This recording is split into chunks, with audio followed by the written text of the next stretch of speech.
companheiros, eu cumprimento a todos com a paz do Senhor Jesus Cristo. O tempo em que saúdo também as esposas dos pastores, dos obreiros aqui presentes. E quero glorificar a Deus pela vida do nosso presidente, pastor Ednei Bonfim Flor, pela vida da sua esposa, irmã Nilza, dos seus filhos e da Igreja do Senhor aqui em Santa Maria da Vitória. Parabenizá-los pelo projeto que se inicia hoje, onde vocês pretendem realizar um sonho e que entendemos ser a vontade de Deus, e vocês já contam com a bênção do Senhor, pois por isso vocês já vêm orando, e o pastor Eliúde concluiu a obra aqui abençoando o projeto inicial. Quero louvar a Deus também pela vida do nosso pastor Eliúde do Amaral Soares. Eu falo do Amaral, é Amaral só, né? Amaral Soares, nosso professor, nosso mestre, a quem Deus tem usado com esse ministério do ensinamento da palavra. Pastor Gesiel Gomes dizia que, aliás, diz, existe os de saudosa memória, já morreram, e os de saudosa história, que estão vivos, mas a história praticamente já passou. Então, digamos que ele ainda diz que o Brasil está cheio de evangelistas e vazio de mestres, e isso causa desestrutura na igreja do Senhor Jesus Cristo. E nós na Bahia podemos glorificar a Deus pela vida do pastor Eliúde, que tem estado em todo o nosso estado, ministrando a palavra do Senhor e abençoando a todas as nossas igrejas, pelo que nós glorificamos o nome do Senhor Jesus Cristo. Também louvamos a Deus pela vida do pastor Davi Melo, que é presidente do Conselho da Chapada Norte. Deus abençoe mais e mais o senhor. Meus amados, nós vamos refletir sobre um texto bíblico. O pastor Ednei, ele me falou que eu deveria falar no horário do presidente, pastor Valdomiro, e isso me trouxe uma noite quase endormida. Imagine falar no lugar do presidente da convenção, no horário do presidente da convenção. Mas chamo a atenção dos senhores e das senhoras para o livro dos Salmos, precisamente o Salmo de número 11. Enquanto vocês localizam, nós localizamos, também quero bendizer o nome de Jesus pela vida do meu vice, ali do nosso campo, pastor Jeremilson Borges, do segundo vice, presbítero Josafá Carvalho, do presbítero Ulisses, esses amados companheiros que andam conosco nessa manhã. Salmo 11, versículo 3, diz-nos o seguinte: na verdade, que já os fundamentos se transtornam. Que pode fazer o justo? Repitam comigo esse texto. Na verdade, que já os fundamentos se transtornam. Que pode fazer o justo? Eis aqui, meus amados, uma partícula deste salmo de Davi, O livro dos Salmos foi escrito em um período de mais ou menos 500 anos, entre os anos 1000, o 10º século, e os anos 500, quinto século, antes de Cristo.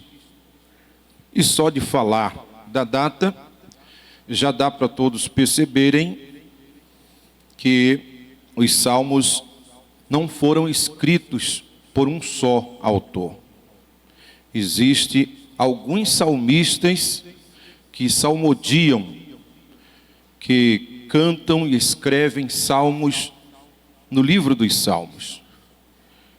150 capítulos, na forma como nós temos a distribuição atual, é, na Bíblia hebraica, 5 livros, que eles chamam de 5 rolos, divididos por ordem, e isso demonstra o volume que é os Salmos, não somente na nossa Bíblia, mas também na Bíblia hebraica. Lá, eles chamam os Salmos de Terrilim, e essa é a palavra hebraica, Terrilim, que quer dizer mesmo louvor.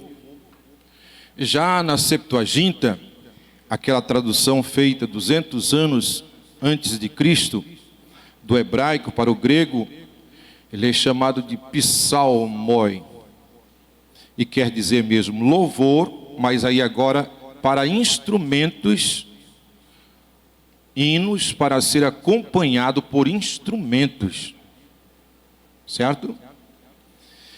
E é daí, da Septuaginta, que vem esse título para a Vulgata, psalmoi. Nós recebemos da Vulgata o título Salmos, ok?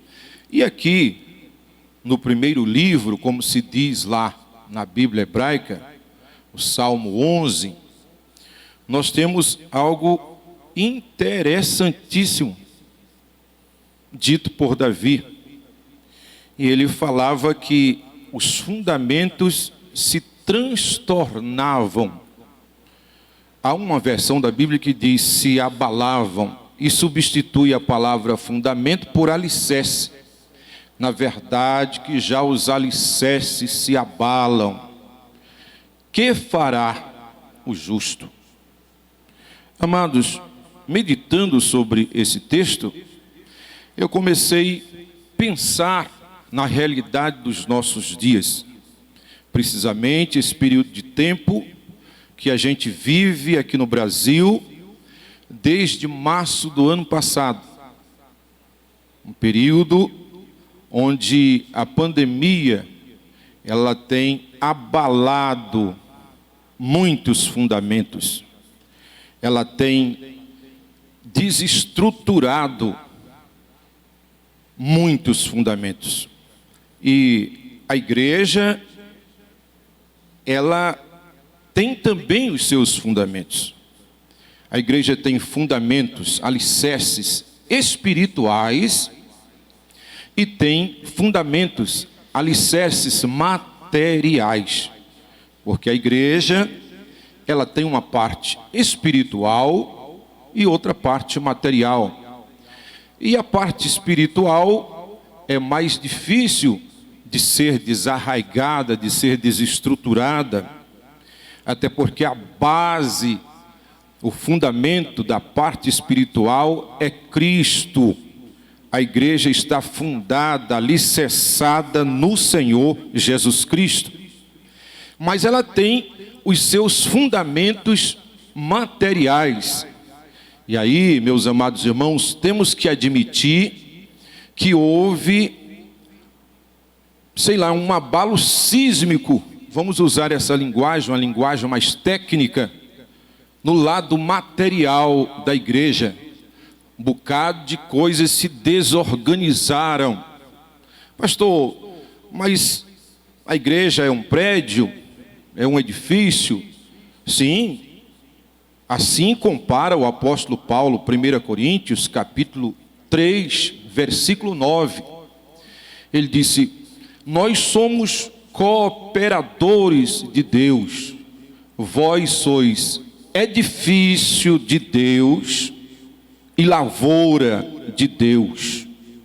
Então a igreja é comparada a um edifício. Daí Pedro, falando desse edifício, ele fala de uma construção de pedras vivas, colocando pedra sobre pedra. E por falar em vários alicerces em um só edifício, isso vem daquela ideia grega, onde entendia-se que um edifício, uma construção que tivesse vários alicerces, um sobre o outro, como dizem o pessoal de engenharia aqui, as cintas, uma sobre a outra, o edifício se tornaria mais forte, mais resistível. Talvez em função disso, o apóstolo João, ele fala no Apocalipse, capítulo 21, versículo 14, que a cidade, a Nova Jerusalém, que ele viu descer do céu ataviada como uma esposa para o seu marido, tinha 12 fundamentos, 12 alicerces, e em cada alicerce o nome de dois apóstolos do Cordeiro. Então a igreja, ela tem os seus alicerces, e nós, meus amados irmãos, temos que admitir, temos que aceitar que em função dessa peste que veio sobre a terra, nossos alicerces materiais, eles foram sacudidos, eles estremeceram, em alguns lugares até racharam. E eu citaria aqui como primeiro alicerce, alicerce é base, é aquilo sobre o que está apoiada a construção, é a parte que não se vê, mas é a parte em que se apoia a construção. Então, eu citaria como primeiro alicerce os nossos ajuntamentos. Por que que isso é base? Porque sempre que a igreja se junta, que o campo se reúne, que faz-se uma ceia reunida, que faz-se um congresso de jovens, de senhoras, sei lá, de todos os departamentos da igreja, os líderes se sentem apoiados, eles se sentem mais seguros. E em função da pandemia, nós estamos sem poder fazer nossos ajuntamentos. Isso tem trazido alguns transtornos. Eu, por exemplo, tenho umas 2 ou 3 famílias que, falo dos que congregam comigo na sede, desde março do ano passado, não pisam os pés na igreja. Não pisa os pés na igreja. E por quê? Você pode orientar, você pode aconselhar, mas você não pode coagi-los, porque eles lançam mão de uma suposta razão, certo? De uma prevenção. Eu não estou indo para me prevenir. E sempre que surge um caso de infectação com um membro da igreja, aí eles citam, está vendo aí?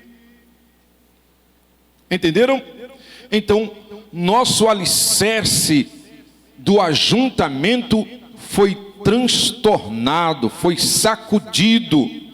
Diga-se de passagem que os pregadores, chamados itinerantes, e eu já estou assim meio cansado, mas ainda faço parte desse grupo, o pessoal bate muito em itinerante, talvez não consigam divisar a importância do trabalho desses homens, dessas mulheres, porque tem pastores que eles encampam outros ministérios, tem pastores que são mestres, a exemplo do nosso querido Eliúde, mas são também evangelistas, são profetas.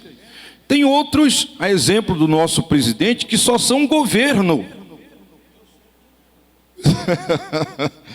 Existe o mestre itinerante, como ele aqui, certo? Mas itinerante no sentido evangelístico, como nós estamos colocando. Esse pessoal, eu conheço alguns que estão pedindo ajuda aos pastores presidentes de campo, porque esse alicerce do ajuntamento foi sacudido.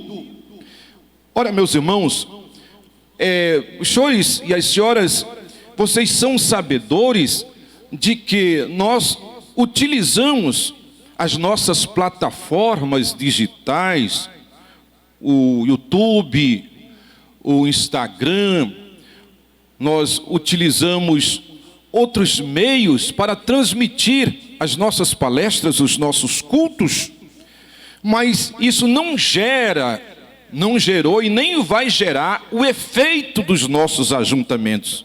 A exemplo do que nós acabamos de ver aqui, o presidente se esforçando para nos cumprimentar, o pastor se esforçando para cumprimentar o presidente, e havendo interferências e dificuldades, até porque 90% dos nossos obreiros, eles são imigrantes digitais, é diferente dos nossos filhos e dos nossos netos, que são nativos digitais, eles já nasceram no contexto da tecnologia.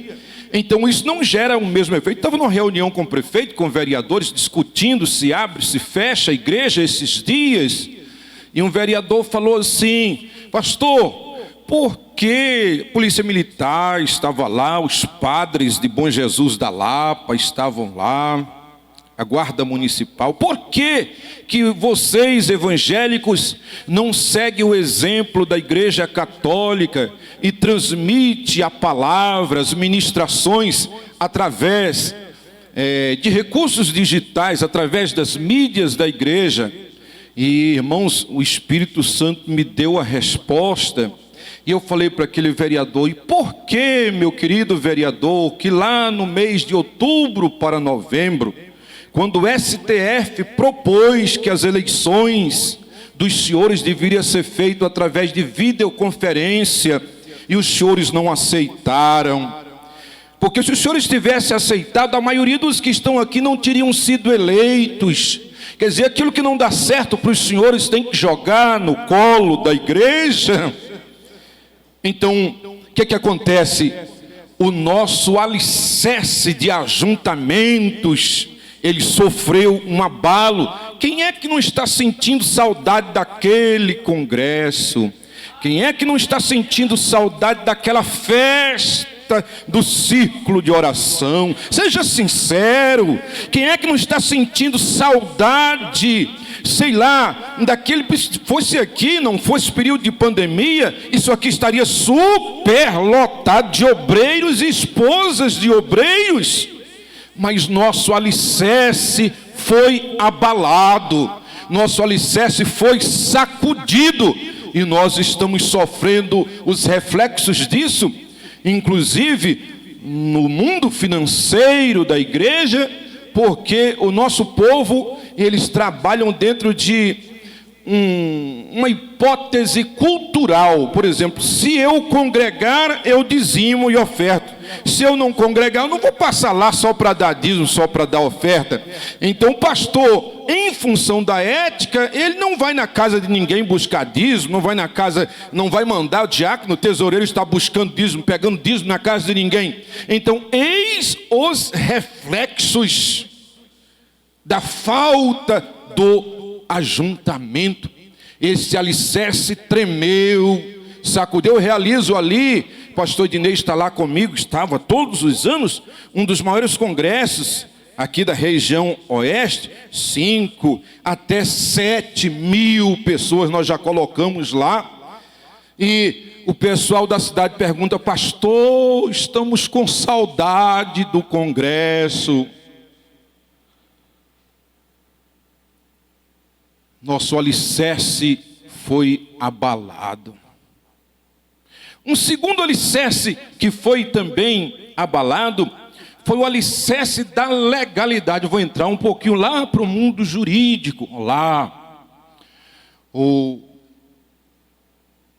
artigo 5º, inciso 6º da Constituição Federal nos dá legalidade de culto e de proteção ao ambiente do culto.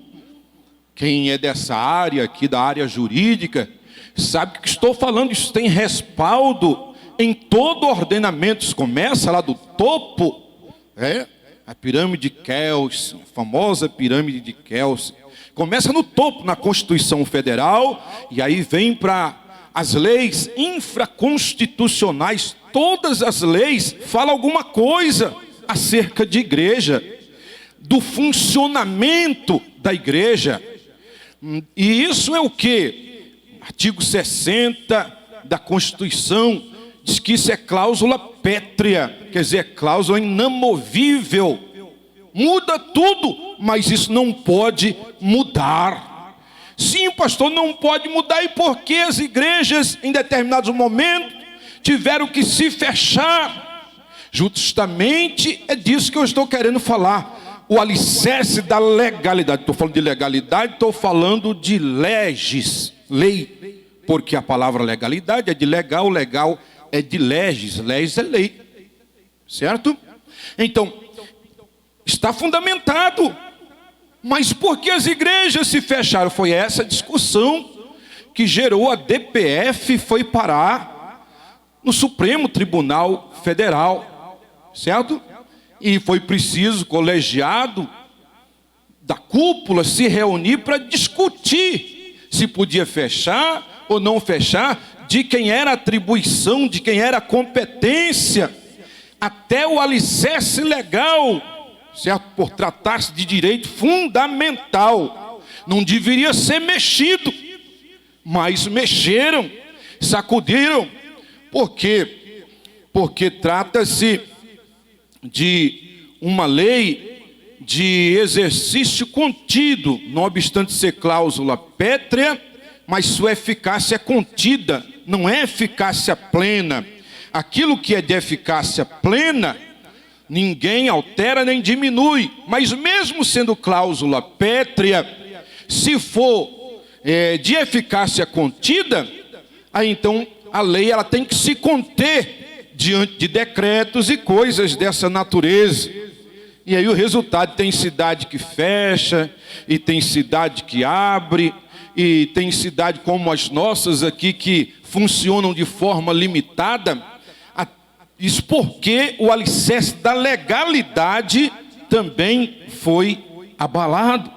É direito fundamental, é cláusula pétrea, mas é de eficácia contida. Aí chega o executivo com um decreto e produz a contenção da cláusula, certo?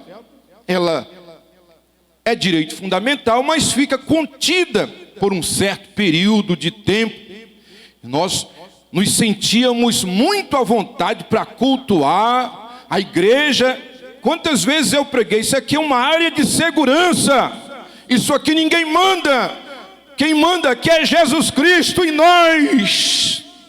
Mas ficou provado que esse alicerce também foi sacudido, também foi abalado. Chegou o caso aí de pastores, não, eu mando, mesmo no meio da pandemia eu mando, eu vou abrir. E abriram, e a polícia chegou e disse, mas você vai fechar. Fecha. E teve que fechar. Entenderam?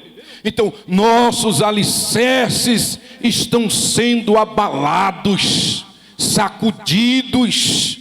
O pastor, ele disse que provavelmente o presidente falaria acerca de pandemia. E eu disse, é uma coisa mais técnica, que eu vou falar acerca de pandemia, eu não sou médico.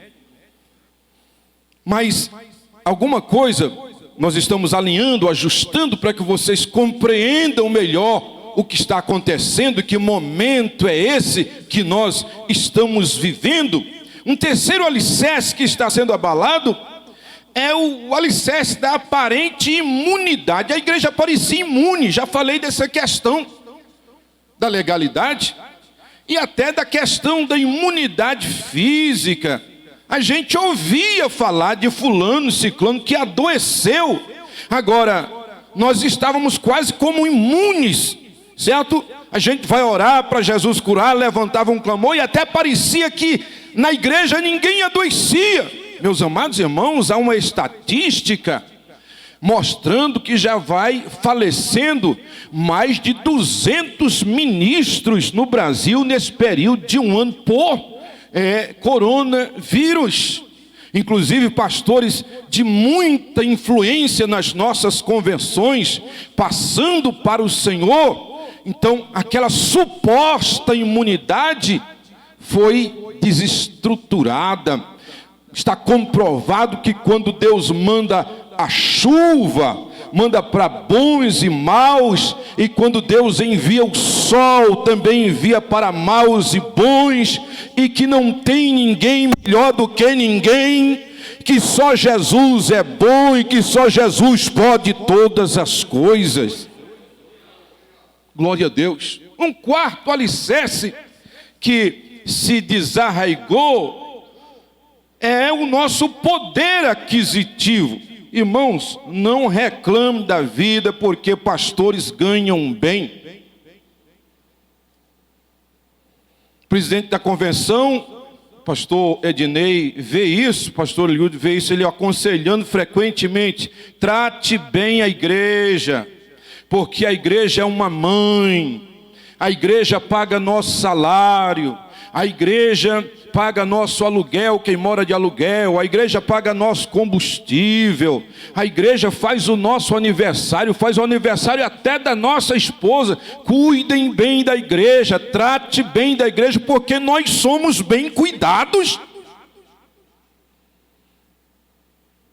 Nós somos bem tratados. Mas até a questão do poder aquisitivo, a questão salarial foi abalada. Tem campos aí onde as rendas despencaram com esse negócio da Covid-19, certo? Tem campos aí que estão rendendo a metade, menos da metade do que rendia, e que o pastor, por melhor mordomo que seja, ele está com as mãos na cabeça. Certo? Ele está com a mesma folha para pagar quando as rendas foram lá para baixo. Nosso poder de fogo, os homens mais bem pagos, diria assim, da cidade, hoje estão desestruturados. Aí está, pastor Eliúde, o senhor colocou muito bem aqui há pouco, uma das explicações do porquê. Eu vou lá para o mundo técnico de novo. A psicologia, a psiquiatria informa que um dos motivos dos suicídios entre ministros está nessa direção. Está tudo desmoronando ao redor do pastor, até o seu próprio salário. Ele tem 2, 3 filhos fazendo faculdade de medicina, ele que tem compromissos inadiáveis e tem que cumprir com eles. Mas poder aquisitivo desmoronou, e pior, muitos não têm a humildade de baixar o seu salário. Haja o que houver, vou baixar. Eu só posso exigir dos meus obreiros que ganhem menos se eu ganhar menos também. Vamos baixar, vamos conter gastos. Eu vi um pastor agora, há 20 dias atrás, comprar uma Mercedes. Isso fere a ética, isso é escandaloso. No período de pandemia, como é que explica isso para uma igreja, num período em que tudo está rachando, desmoronando ao nosso redor, e o pastor vai e compra uma Mercedes, quando quem tem o Fiat Uno está vendendo porque não dá conta, certo, de manter, de colocar combustível. O homem foi lá e comprou uma Mercedes. Meus amados irmãos, tenhamos cuidado. Tenhamos cuidado. Os alicerces estão sendo transtornados, abalados, mas surge, e eu quero me limitar aqui ao tempo, uma pergunta, e a pergunta está no texto que eu li, o Salmo 11, verso 3. A verdade é que já os alicerces se transtornam. O que fará o justo? O que fará o justo? Qual deve ser a postura do justo nesse momento? Como o justo deve se comportar agora? Porque é sabido dos senhores, e eu quero ser bem claro, que tem gente no ministério, porque tem uma chamada ministerial. Mas tem gente no ministério que entrou por outra porta. Tem gente no ministério que infelizmente não tem ministério nenhum. Porque o ministério hoje dá dinheiro, o ministério hoje rende bons salários. E aí, o que fará uma pessoa dessa quando o salário despenca, quando não dá mais para ganhar o que ganhava? O que vai fazer? Vamos consultar a Bíblia para a gente ter algumas ideias fundamentadas. No livro de Provérbios, no capítulo 12, versículo 13. Olha o que diz o proverbiante, capítulo 12, versículo 13. Ele diz o seguinte: o laço do ímpio está na transgressão dos lábios, mas o justo sairá da angústia. Então o que fará o justo? O justo vai sair dessa angústia em nome do Senhor Jesus Cristo. Vai passar. Não existe peste sem fim. Isso aí vai passar em nome do Senhor Jesus Cristo. E quem é justo vai sair dessa angústia. Isso eu falo no sentido de que você deve renovar a sua esperança, renovar a sua fé, renovar a sua expectativa em dias melhores, porque os círculos científicos estão pregando diferente. Olha, esse vírus com a primeira vacina, a imunidade do corpo humano vai oscilar. Na segunda, uma oscilação maior. Na terceira, porque diz que são 3 vacinas, a terceira ela vai equilibrar, a pessoa vai ficar com a imunidade lá em cima, só que o vírus, ele não morre, ele se dilui em pedaços, e cada pedaço um dia vai se reproduzir dentro do organismo dessa própria pessoa, de forma totipotente, quer dizer, uma mutação mais forte. E eu quero dizer que o justo não está esperando, certo, que o vírus fique mutável, totipotente. Nós estamos esperando sair da angústia no poder do nome do Senhor Jesus, e Deus vai nos dar essa vitória. Mas que mais faria o justo? Analisemos o que diz Jó no capítulo 17 e o versículo 9. Olha o que diz o livro de Jó, no capítulo de número 17 e o versículo de número 9.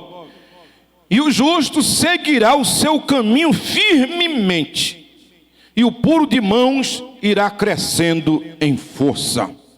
Acontecendo tudo isso, está rachando tudo ao nosso redor, mas você não vai pular da ponte. Você não vai se jogar debaixo da carreta, você não vai se pendurar numa corda, você vai seguir o seu caminho. E o Salmo 1 diz que o caminho do justo é um caminho diferente do ímpio. Bem-aventurado é o varão que não anda segundo o conselho dos ímpios, nem se detém no caminho dos pecadores, nem se assenta à roda dos escarnecedores. Antes tem o seu prazer na lei do Senhor, e na sua lei medita de dia e de noite. Pois será como árvore plantada junto a ribeiros de água, que dá o seu fruto na estação própria, cujas folhas não caem, e tudo que fizer prosperará. Não são assim os ímpios, mas são como a moinha que o vento espalha. Pelo que o ímpio não subsistirá no juízo, nem os pecadores na congregação dos justos, porque o Senhor conhece o caminho do justo, mas o caminho do ímpio perecerá.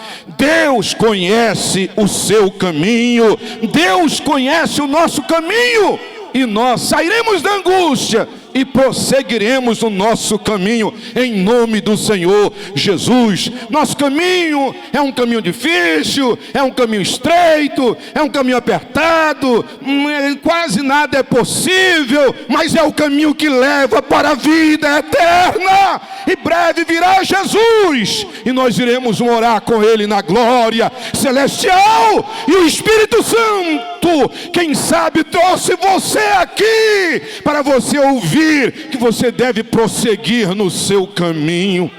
Condavaço e coube andalar baixai. Glória a Deus, glória a Deus, glória a Deus, glória a Deus, glória a Deus, glória a Deus, glória a Deus. Que você saia daqui fortalecido. Vou continuar no meu caminho, vou continuar nas pegadas de Jesus, vou continuar fazendo a obra que Deus me chamou para fazer. Glória a Deus, glória a Deus, glória a Deus, glória a Deus, glória a Deus.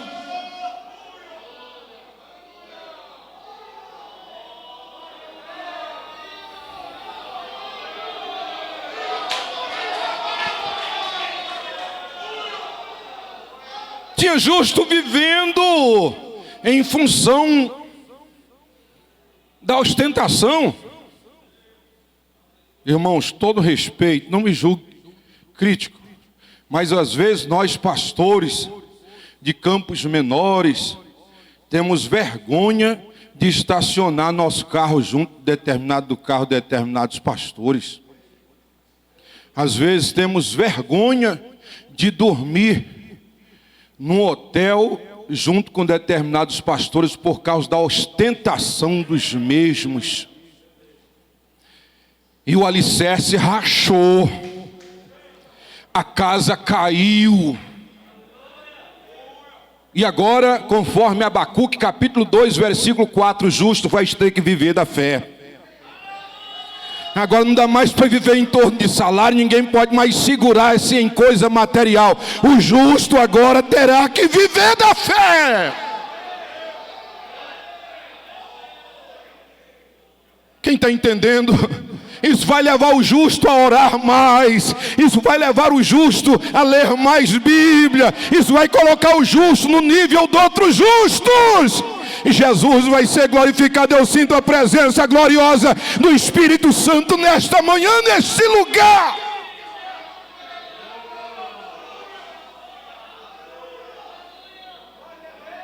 O justo vai trilhar o seu caminho. O justo vai viver da fé. Glória a Deus. Creio que Deus não vai permitir você ficar sem salário nenhum. Deus é maravilhoso. Mas se for preciso viver de cestas básicas, não abandone o trabalho. Não deixe o ministério. Deus te chamou para esse ofício. Deus te chamou para essa obra.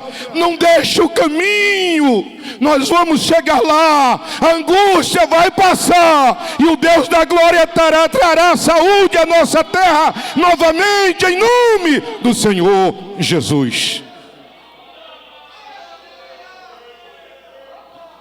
Glória a Deus. Glória a Deus. Glória a Deus, glória a Deus. Tinha justo, meus irmãos, que não visitava mais. Tinha justo que, quando tinha que orar por enfermo, ele colocava o presbítero, o auxiliar para orar, porque ele se sentia num patamar tão elevado, que ele nem fazia mais essas coisas. Agora o justo vai ter que visitar. O justo agora vai ter que viver da fé. O justo vai voltar a orar de novo, vai expulsar demônios novamente. Ele vai relembrar o princípio do seu ministério. Deus trabalha com todas essas ferramentas aí, para o nome dele ser glorificado. Fique de pé em nome de Jesus.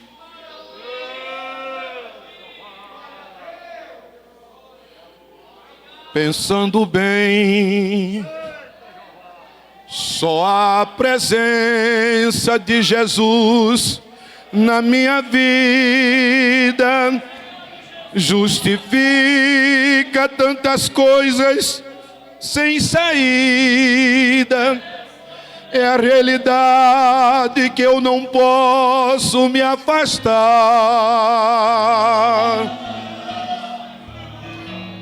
Tua presença me encoraja, me anima todo dia. Sem Jesus Cristo eu não sei o que seria. Um vivo morto sem poder me levantar.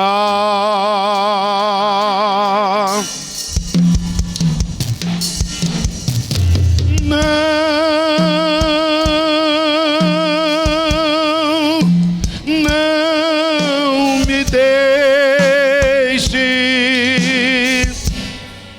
não me deixe sozinho, nem por um minuto, por favor.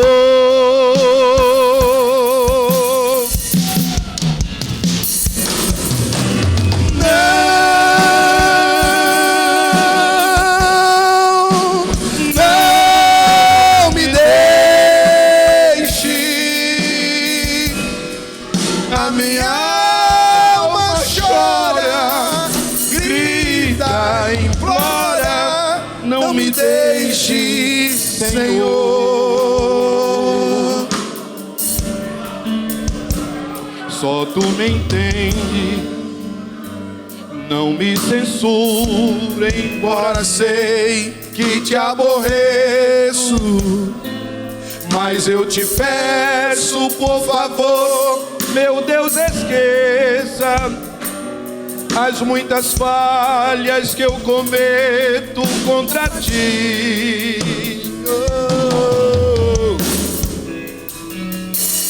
Se for preciso me exortar, fala comigo, estou ouvindo. Fala comigo, acordado ou dormindo, ou aqui mesmo, se quiseres, quero ouvir.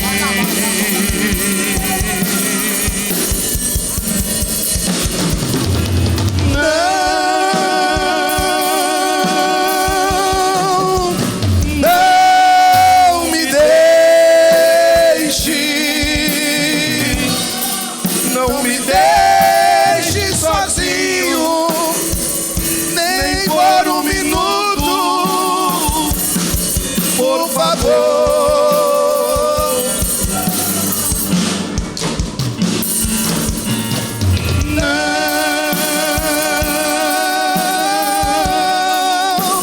Não me deixe, a minha alma chora, grita, implora, não me deixe, Senhor.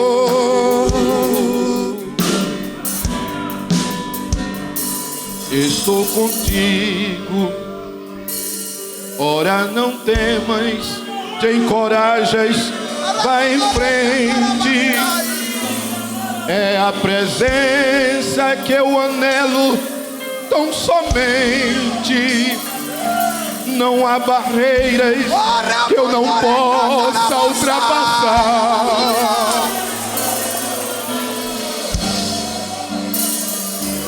Mas estou fraco, ó, me sustenta em tuas asas bem seguras. Me agasalha no teu manto de ternura, ou me transporta como o vento sobre o mar.